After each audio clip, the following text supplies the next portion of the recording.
Who or what are you waiting for to finally validate that you're good enough and worthy of love?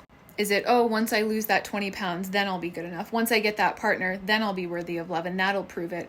Once I hit a certain point in my career, right, then it'll be proof that I'm actually good enough. See, when we have this mentality, which so many of us do, we're constantly externalizing our power for a false sense of security and safety, and we're constantly in a codependent relationship with the world around us. And when we're in a codependent relationship with the world around us and the people around us, guess what? We're going to feel used. And guess what? The world is happy to use you up because you're happy to slaughter yourself and not put yourself first.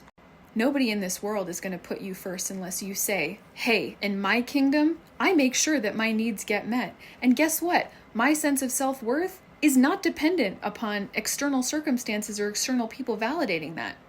And when we're waiting for those crumbs, even if you get it, even if that person validates you, even if you get that partner, even if you lose that 20 pounds, if you don't change that core belief, it's not going to matter because the goalpost is just going to keep moving to that next thing. That's because this doesn't come from the external success. A sense of self-worth and knowing yourself is an internal process, and so much of us try to avoid that by externalizing everything. It's pretty freeing to think that you actually don't have to wait for anything to take your life back.